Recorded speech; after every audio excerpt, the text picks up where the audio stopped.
Mr. Draghi. Thank you, Madam Chair.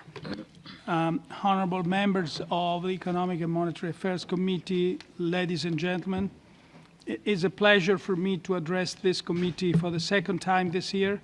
This is my last appearance at the European Parliament in my capacity as chair of the ESRB, but the first in the term of the 9th European Parliament.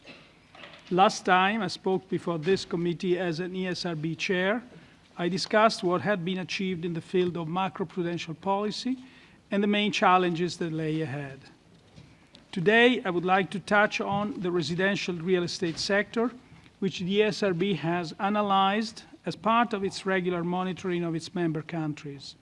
As we've discussed several times before in this committee, developments in the residential real estate sector can have significant implications for financial stability and the real economy. Ensuring that the committee is aware of the ESRB's assessment is thus an important part of the ESRB's accountability towards the European Parliament. The ESRB was established to monitor risks to EU financial stability and bring about adequate policy responses. It was designed to exercise peer pressure and work against inaction bias. One way in which it does this is by issuing warnings if it needs to flag vulnerabilities and trends that have the potential to disrupt financial stability. It can also go one step further and issue recommendations which not only flag risks, but also point to necessary remedial action.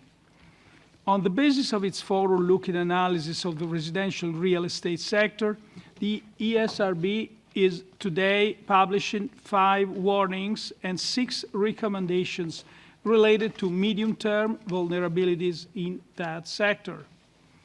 The methodology and analysis underpinning our policy decisions is documented in detail in 3 accompanying reports.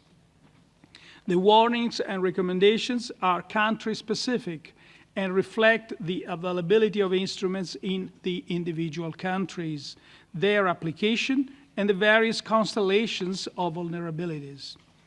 The identified vulnerabilities may relate to household indebtedness, housing lending growth, lending standards, or real estate price developments.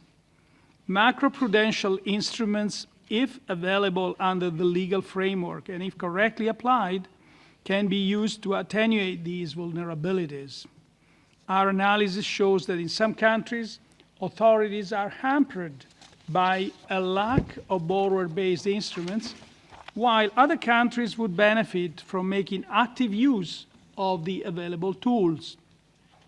I would like to conclude by noting that since my last appearance here, the ESRB has published its annual report, which describes our risk assessment and contributions to the macroprudential policy framework over the period from April 1st, 2018 to 31st March 2019. I would also like to briefly highlight ongoing ESRB work at the technical level, which will soon be discussed by the General Board. In 3 days' time, we will exchange views on macroprudential use of margins and haircuts, which is an important part of a strategy for expanding the macroprudential toolkit.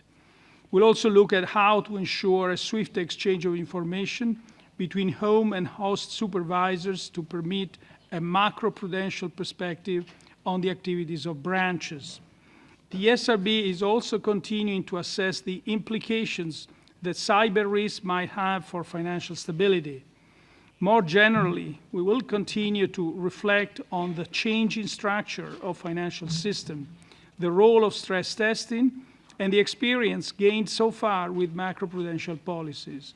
All 3 topics will be among those explored at our 4th annual conference, which starts on Thursday, and I warmly invite representatives from this committee to join us in Frankfurt for the occasion. Thank you for your attention. Now I'm available for questions.